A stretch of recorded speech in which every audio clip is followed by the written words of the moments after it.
Good evening to all. मैं संगीता पांचाल, सहायक आचार्य भूगोल विभाग, गवर्नमेंट कॉलेज व्यापार। जिस टॉपिक को मैं आज डिस्कस करने जा रही हूँ वह है अर्थ इंटीरियर, अर्थात पृथ्वी की आंतरिक संरचना।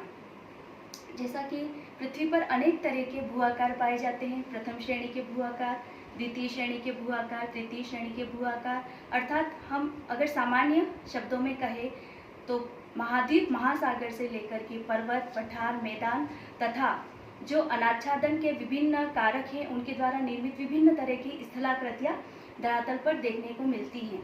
ये सभी स्थलाकृतियाँ के पीछे जो प्रमुख कारण है वह है पृथ्वी की आंतरिक संरचना, अर्थात जो एक्सोजेनेटिक और एंडोजेनेटिक फोर्सेज हैं, जिसे हम अर्थ मूवमेंट के नाम से भी जानते हैं। ये इन सब का प्रमुख कारण अर्थ इंटीरियर है। हम कह सकते हैं कि earth movement is the result of earth interior. इस तरह से पता चलता है कि अर्थ का जो पृथ्वी की आंतरिक संरचना है उसकी कितनी महत्वपूर्ण भूमिका है। पृथ्वी की आंतरिक संरचना कैसी है, यह प्रश्न आज तक बना हुआ है। यह एक रहस्य की तरह है, क्योंकि जो भी प्रमाण इसके संबंध में दिए गए हैं वो पूर्णतः वैज्ञानिक नहीं है। वैज्ञानिकों ने जिन जिन प्रमाणों के आधार पर जो पृथ्वी की संरचना के बताई हैं वो प्रमाण 3 तरह के हैं: प्राकृतिक स्रोत, अप्राकृतिक स्रोत और पृथ्वी की उत्पत्ति से संबंधित विभिन्न तरह के सिद्धांत। सबसे पहले हम डिस्कस करेंगे पृथ्वी की जो उत्पत्ति है उससे संबंधित जो सिद्धांत दिए गए हैं, जिसमें कि 3 प्रमुख हैं। जैसे चैम्बरलिन का गृहाणु परिकल्पना है। गृहाणु परिकल्पना के अनुसार पृथ्वी की जो उत्पत्ति है वो छोटे छोटे गृहाणुओं से मिलकर के हुई है, अतः यह इससे एक अनुमान लगा सकते हैं कि पृथ्वी की जो आंतरिक संरचना है वह ठोस है। दूसरा है जेम्स जीन्स की ज्वारीय परिकल्पना। ज्वारीय परिकल्पना चूंकि सूर्य से निःसृत पदार्थ जो ज्वार के रूप में निकला उससे पृथ्वी की उत्पत्ति मानी गई है। इस आधार पर पृथ्वी की जो आंतरिक संरचना है उसको तरल माना जा सकता है। अन्य जो सिद्धांत है वह लाप्लास का निहारिका परिकल्पना है। इस परिकल्पना के आधार पर जो पृथ्वी की संरचना है वो गैसीय मानी गई है। ये तो है जो पृथ्वी की उत्पत्ति से संबंधित विविध परिकल्पनाएं हैं जो अपने अपने तरह से पृथ्वी की संरचना को बताती हैं। दूसरा प्रमुख स्रोत है प्राकृतिक स्रोत। प्राकृतिक स्रोत में आते हैं ज्वालामुखी और भूकंपीय साक्ष्य, और अप्राकृतिक सोर्स में आते हैं तापमान, घनत्व, दबाव। तापमान, घनत्व, दबाव ये तीनों ही आपस में एक दूसरे से रिलेटेड हैं। कैसे? जैसे घनत्व की बात करें हम तो जैसे जैसे हम धरातल के से भूगर्भ की तरफ जाते हैं तो घनत्व में वृद्धि होती जाती है। ऊपरी चट्टानों का दबाव निचली चट्टानों पर पड़ने के कारण निचली चट्टानों का घनत्व अधिक है। सामान्यतः सर्वप्रथम जो पृथ्वी का घनत्व माना गया है, जो कैवेंडिश ने माना था, औसत इसका घनत्व वो है 5.5 ग्राम प्रति घन सेंटीमीटर।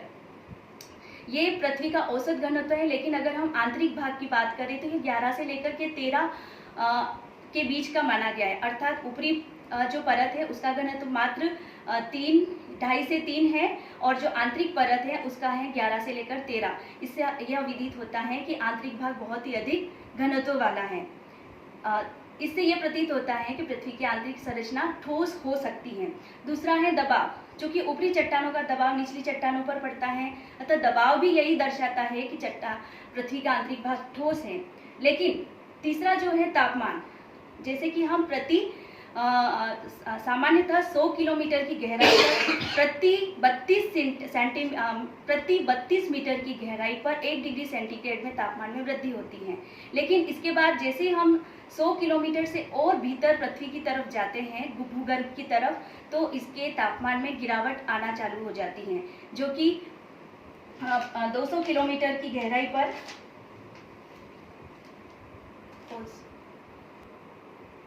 हम डिस्कस कर रहे थे तापमान पे, तो थोड़ा मिस्टेक हो गया था।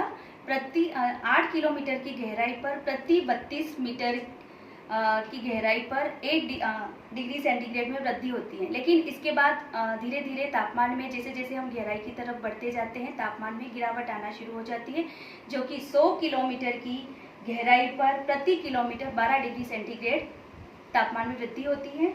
300 किलोमीटर की गहराई पर 2 डिग्री सेल्सियस और उसके पश्चात प्रति 1 किलोमीटर पर 1 डिग्री सेल्सियस में वृद्धि होती जाती है। इससे यह विदित होता है कि तापमान, हम भूगर्भ की तरफ जा रहे हैं, तापमान में वृद्धि हो रही है, तो इससे आंतरिक भाग तरल होना चाहिए।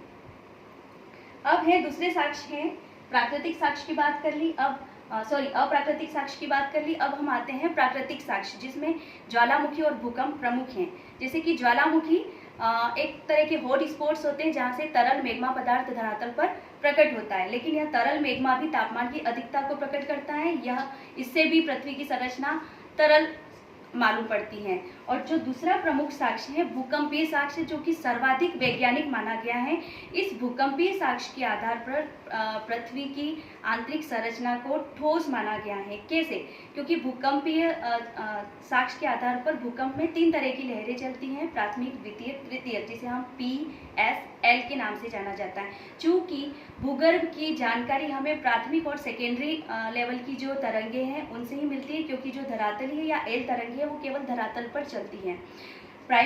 जो प्राइमरी और सेकेंडरी तरंगे हैं, प्राइमरी तरंगों की तीनों ही माध्यम में चलती हैं, ठोस, द्रव, गैस। लेकिन जो सेकेंडरी वेव्स हैं वो केवल ठोस में ही चल पाती हैं, तरल में नहीं चल पाती हैं। इस आधार पर जैसे कि यहाँ डायग्राम बना रखा है कि पृथ्वी की आंतरिक संरचना कैसी हो सकती है। भूकंपीय साक्ष्य के आधार पर, भूकंपीय तरंगों के आधार पर, जिसे हम जिनका लेखन सिस्मोग्राफ से किया जाता है और जो भूकंप विज्ञान है वो सिस्मोलॉजी के नाम से जाना जाता है। इस आधार पर पृथ्वी की आंतरिक संरचना को 3 भागों में बांटा गया है। पहला है क्रस्ट, दूसरा मेंटल और तीसरा है क्रोड या आंतरिक भाग। इन तीनों ही जो परतें हैं, इनमें भूकंपीय तरंगे जो हैं वो किस तरह से गति कर रही है, इस आधार पर हम पृथ्वी की आंतरिक संरचना कैसी है इस पर हम चर्चा करेंगे।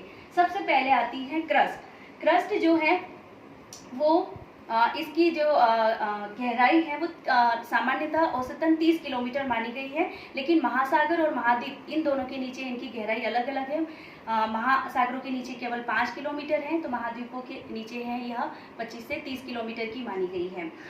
इसी के ऊपरी क्रस्ट और निचली क्रस्ट के बीच में ही एक घनत्व की असंबद्धता यानी घनत्व में अचानक परिवर्तन आ जाता है, तो उस सीमा को कोनार्ड नाम के एक वैज्ञानिक ने बताया था। इसलिए इस सीमा को, जो ऊपरी क्रस्ट और मध्य निचला क्रस्ट है, उन दोनों के बीच की सीमा को हम कोनराड सीमा के नाम से या कोनराड असंबद्धता के नाम से भी जानते हैं।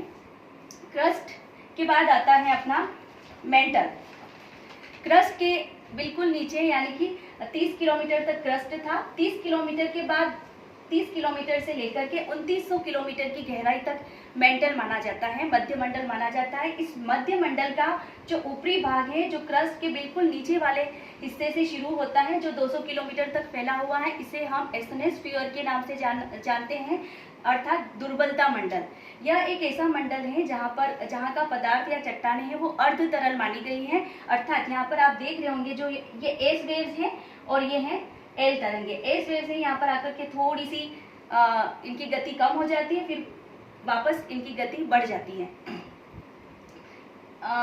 200 किलोमीटर से लेकर के 2900 किलोमीटर के तक वापस जो मेंटल है उसको 2 भागों में बांटा गया है। ऊपरी मेंटल में पुनः इसको 3 भागों में बांटा गया है। ऊपरी मेंटल जो है, जिसे कि हम एस्थेनोस्फीयर के नाम से जानते हैं, जो कि 200 किलोमीटर तक है। उसके बाद अपर मेंटल और लोअर मेंटल, इस तरह से 3। लोअर मेंटल जो है वो 200 से 700 किलोमीटर है और लोअर मेंटल से लेकर के 2900 किलोमीटर तक का है। अपर मेंटल से लेकर के अपर मेंटल जो कि 700 किलोमीटर है, वहां से 2900 किलोमीटर तक लोअर मेंटल फैला हुआ है। अब इसमें वापस घनत्व से संबंधित डिसकंटिन्यूटी आ जाती है, जो कि निचली क्रस्ट और ऊपरी मेंटल के बीच, इसको मोह सीमा कहा जाता है, जहां पर अचानक ही जो तरंगे हैं, भूकंपीय तरंगे, उनकी गति में वृद्धि हो जाती है। इसी तरह से जो लोअर मेंटल है और आउटर कोर है, इसके बाद हम क्रोड की तरफ जाते हैं। 2900 के बाद 6371 किलोमीटर की गहराई तक यानी पृथ्वी के केंद्र तक क्रोड फैला हुआ है। इस क्रोड को भी 2 भागों में बांटा गया है, आउटर क्रोड और इनर क्रोड। जो लोअर मेंटल है और आउटर क्रोड है यानी कि निचला मध्य मंडल और ऊपरी क्रोड, इन दोनों के बीच की जो सीमा है, घनत्व से संबंधित जो असंबद्धता पाई जाती है, उसे गुटेनबर्ग और विचर्ड असंबद्धता के नाम से जाना जाता है। जैसे ही हम लोअर मेंटल से आउटर कोर की तरफ यानी क्रोड की तरफ बढ़ते हैं, यहाँ पर एस तरंगे जैसे यहाँ दिखाई दे रही हैं केवल लोअर मेंटल तक ही जा रही है, क्रोड तक एस तरंगे नहीं आ रही है। इसका मतलब यहाँ का पदार्थ ये तरल है, क्योंकि जो एस या जो द्वितीयक तरंग है, भूकंपी तरंग है, वो तरल में गति नहीं कर सकती। तो यहाँ पदार्थ तरल होने की वजह से केवल लोअर मेंटल तक ही सीमित रह गई है। लेकिन जो हम देख रहे हैं कि जो प्राइमरी वेव्स है इन तरल तीनों ही पदार्थों तीनों ही माध्यम से गुजरती है, अतः यह तरल से होते हुए भूगर्भ की तरफ, भूगर्भ के केंद्र की तरफ बढ़ रही है। यहाँ पर अगर हम तीनों के आयतन और द्रव्यमान, क्रस्ट, मेंटल और क्रोड है, इनके आयतन और द्रव्यमान की तुलना करें तो जो क्रस्ट है उसका आयतन संपूर्ण पृथ्वी के आयतन का मात्र 0.5% ही है, और जो द्रव्यमान है वो 0.2% ही है। इसी तरह से यदि हम मेंटल की बात करें, मध्यमंडल की, तो उसका जो वॉल्यूम है वो संपूर्ण पृथ्वी के वॉल्यूम का, संपूर्ण पृथ्वी के द्रव्यमान का मात्र 83% है, और जो द्रव्यमान है वह 68%, यानी सर्वाधिक आयतन और द्रव्यमान मध्यमंडल का या मेंटल का है। और जो क्रोड का जो आयतन है, वॉल्यूम है, वह है 16% और द्रव्यमान है 32%। इस तरह से ये तीनों परतें भूकंपी साक्ष्य के आधार पर हैं, भूकंपी तरंगों के आधार पर हैं। एक स्पेस भी हुए एडवर्ड स्पेस, जिन्होंने प्राकृतिक स्रोत के आधार पर पृथ्वी को तीन परतों में बांटा है। इसे रासायनिक संगठन के आधार पर उन्होंने बांटा है, सियाल, सीमा, नीफे। पहला है सियाल, जो कि धरातल से सियाल जैसे कि नाम से ही विदित है, सिलिका और एल्यूमिनियम से बनी हुई है। यह परत बिल्कुल पृथ्वी की ऊपर की परत है, और यह हल्के पदार्थों से निर्मित होने के कारण इसका घनत्व है वह 2 से लेकर के 3 ग्राम प्रति घन सेंटीमीटर है। और दूसरी है सीमा, जो कि सिलिका और मैग्नीशियम से बनी हुई है। और तीसरी और फेरस, जो कि अत्यधिक भारी पदार्थ है, जो कि पृथ्वी का आंतरिक भाग भी है, अतः निकिल और फेरस से निर्मित होने के कारण इसका घनत्व भी बहुत अधिक है। इस तरह से 3 परतें हुई। एक और भी भूकंपीय, जो प्राचीन भूकंपीय आधार पर जो इनका पृथ्वी के आंतरिक भागों को 3 तरह की परतों में बांटा था, स्थल मंडल, पायरोस्फीयर और बेरिस्फीयर, लिथोस्फीयर, पायरोस्फीयर, बेरिस्फीयर। ये भी लगभग सियाल, सीमा, नीफे की तरह ही इनका भी विवेचन है। Okay, thank you.